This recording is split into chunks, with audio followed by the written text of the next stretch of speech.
লোকসভা ভোটের পর থেকেই জল্পনা চলছিল। অবশেষে প্রদেশ কংগ্রেসে অধীর জমানা ইতি টেনে তরুণ প্রজন্মের নেতা শুভঙ্কর সরকারকে প্রদেশ কংগ্রেসের সভাপতি করল কংগ্রেস হাইকমান্ড। मीरा सफेद तुरंत खुले, भरपूर झाग दे और इसकी स्मार्ट साइंस दे स्मार्ट केयर और फ्रेशनेस। मेरी चॉइस मीरा सफेद। আর দায়িত্ব নিয়েই দলকে ঘুরে দাঁড় করানোর বার্তা দিলেন প্রদেশ কংগ্রেসের নতুন সভাপতি। কর্মীদের কথা মাথায় রেখে তাদের যে ভাবনা, নেতাদের যে চিন্তাধারা এবং বাংলার মানুষের যে প্রত্যাশা, তাকে যদি সঠিকভাবে আমরা নিয়ে চলতে পারি, নিশ্চিতভাবে কংগ্রেস ঘুরে দাঁড়াবে। হঠাৎ না, এটা অনেকদিন ধরে এই প্রক্রিয়া চলছে, হঠাৎ কিছু হয়নি। কেন্দ্রীয় নেতৃত্ব মনে করেছে তাই পাল্টিয়েছে। রাজ্য রাজনীতিতে মমতা বন্দ্যোপাধ্যায়ের কট্টর সমালোচক হিসেবেই পরিচিত অধীর চৌধুরী। কার্যত সেই কারণে কেন্দ্রীয়ভাবে ইন্ডিয়া জোটে কংগ্রেস, তৃণমূল ও বামেরা থাকলেও গত লোকসভা ভোটে বামেদের সঙ্গে জোট বেঁধে ভোটে লড়ে কংগ্রেস। অন্যদিকে একা লড়াই করে তৃণমূল। সূত্রের খবর, লোকসভা ভোটে চরম তৃণমূল বিরোধিতার কারণে আসন সমঝোতা না হওয়ার জন্য প্রদেশ কংগ্রেসের যে শিবির ক্ষুব্ধ ছিল, তার অন্যতম মুখ ছিলেন শুভঙ্কর সরকার। আর এই প্রেক্ষাপটে প্রশ্ন উঠছে, অধীর চৌধুরীকে সরিয়ে শুভঙ্কর সরকারকে প্রদেশ সভাপতি করে কাকে বার্তা দিতে চাইল হাইকমান্ড?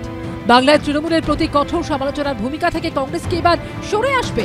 তৃণমূল যদি গণতান্ত্রিক পরিবেশকে সঠিকভাবে রক্ষা করতে পারে, তাহলে আমি তৃণমূলকে অহেতুক তো তার বিরোধিতা করব না। কিন্তু কালকে কোনো ফ্যাক্টরি তৈরি হবে, পশ্চিমবাংলার শিল্পের উন্নয়ন ঘটাবে, আমি নিশ্চিতভাবে সরকারকে সমর্থন করব। কিন্তু সেই শিল্প তৈরি করতে গিয়ে তখন দেখা যাবে যে তৃণমূলের লোকেরা চাঁদা তুলছেন, তার তো আমি বিরোধিতা করব।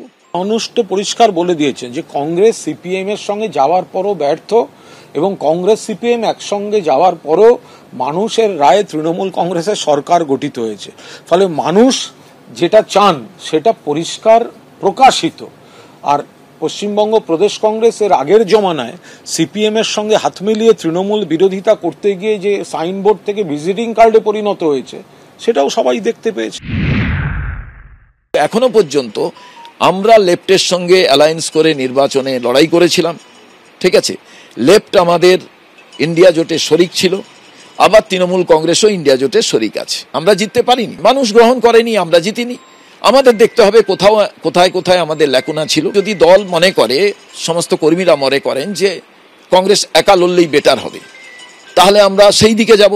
আর যদি আমাদের একত্রিতভাবে লড়ার প্রচেষ্টা কন্টিনিউ ছিল, সেটা যদি হয়, আমরা সেখানে লড়াই করব। গোটা ভারতবর্ষে বিজেপির বিরুদ্ধে সবাইকে একজোট করে চলতে হবে, এটা আমরা যেমন বুঝি, কংগ্রেসও তেমন বোঝে। আমাদের রাজ্যে সবাই বোঝেন, কংগ্রেস সমর্থক কর্মীরাও বোঝেন যে তৃণমূলকে সঙ্গে নিয়ে বিজেপির বিরুদ্ধে লড়াই করার কোনো সুযোগ নেই, মানে হয় না। আজকের তৃণমূল, কালকের বিজেপি। ফলে বিজেপি, তৃণমূল, এই দুই শক্তির বিরুদ্ধে সবাইকে ঐক্যবদ্ধ করতে হবে। এই মনোভাব যেমন আমাদের, এই মনোভাব তেমন এ রাজ্যের সাধারণ মানুষের, কংগ্রেস কর্মীদেরও। নিশ্চয়ই কংগ্রেসরা বুঝে চলবে। দাদা, শুভঙ্কর সরকার বলেন, আপনি কি বলবেন ওনার জন্য? কি বার্তা? উনি তৃণমূল ঘনিষ্ঠ বলে একটা কথা। আমি এসব জানি না, আমি বেকার এসব কথা কেন বলবো?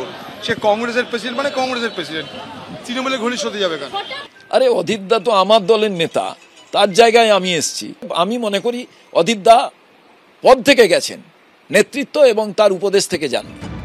গত লোকসভা ভোটে মালদা দক্ষিণ কেন্দ্র থেকে কংগ্রেস জিতলেও রাজ্য বিধানসভায় এখনো তারা শূন্য। বছর দেড়েক পরেই রয়েছে 2026-এর বিধানসভা ভোট।